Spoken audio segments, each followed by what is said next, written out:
বালু উত্তোলন করতে হলে ইউএনও রাফে মোহাম্মদ ছড়াকে প্রতিদিন দিতে হবে ১ লাখ টাকা। এমন অভিযোগে মেঘনা নদীর বালু ব্যবসাকে ঘিরে তোলপাড় শুরু হয়েছে। আশুগঞ্জ উপজেলা নির্বাহী কর্মকর্তার বিরুদ্ধে এমনই অভিযোগ তুলেছেন ভৈরবের ২ ইজারাদার।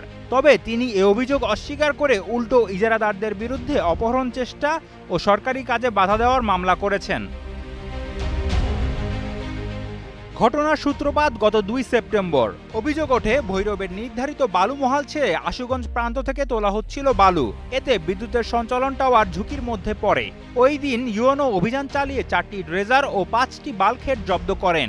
ভ্রাম্যমাণ আদালতে ইজারাদারের ২ কর্মীকে ১ বছর করে কারাদণ্ড দেওয়া হয়। উনি আমার কাছ থেকে দৈনিক বেশ ১ লাখ টাকা ঘুষ দাবি করে নির্বিঘ্নে বালু মহল পরিচালনার জন্য আমি ইজারাদার হিসেবে এই ঘটনার সুষ্ঠু তদন্ত ও বিচার দাবি করছি এবং আমার বালু মহলের আমার বড় ভাই সহ যারা আমার পার্টনার আছে তাদের নামে যে মিথ্যা অভিযোগ এনে মামলা দায়ের করেছে এই মামলা প্রত্যাহারের দাবি জানাচ্ছি এবং আমার ২ জন গরিব বালু মহলের ম্যানেজার, একজন মোহাম্মদ আলী আর একজন জুবায়ের, এদেরকে বিনা কারণে ১ বছরের সাজা প্রদান করছে, তাদের মুক্তি দাবি করছি।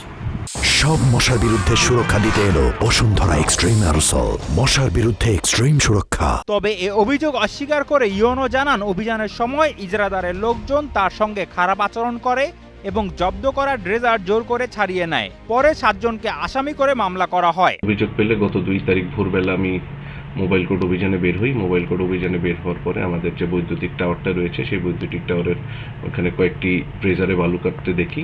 পরবর্তীতে বালু কাটতে যাওয়ার পরে তারা নিশ্চিত করে যে তারা ভৈরবের, কিন্তু তারা আশুগঞ্জের মধ্যে ঢুকে গেছে। তো তার প্রেক্ষিতে আমি মোবাইল কোর্ট করে ২ জনকে ১ বছর করে কারাদণ্ড দিই এবং ৫টি ড্রেজার এবং ৫টি বাল্কেট জব্দ করি।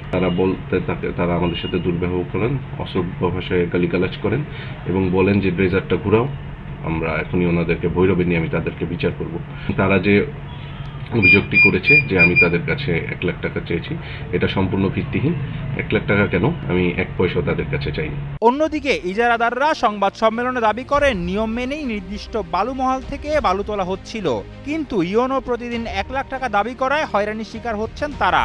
ইতোমধ্যে ৩ লাখ টাকা ঘুষ দিলেও প্রতিদিনের টাকা দিতে অস্বীকৃতি জানালে এসব মামলা সাজানো হচ্ছে বলে অভিযোগ করেন তারা। উনি ওনার চাহিদা দিন মনে করছে ইয়ার বাইরে আর কি। আমি তো যে বালু মহলে চালার ২০ বছর যাবত আমি বালু ব্যবসার সাথে জড়িত। ওনার মতো এই আচরণ করার মতো আমি আমার ইয়াতে দেখিনি ২০ বছরের ভিতরে। উনি যে আচরণ করছে আমার সাথে বা এইসব দিন উনি যে আচরণ শুরু করছে আমার সাথে, আমি বাড়িতে জমি বিক্রি করে আমি এই টাকা দিয়ে শেষ করতে পারবো না আর কি।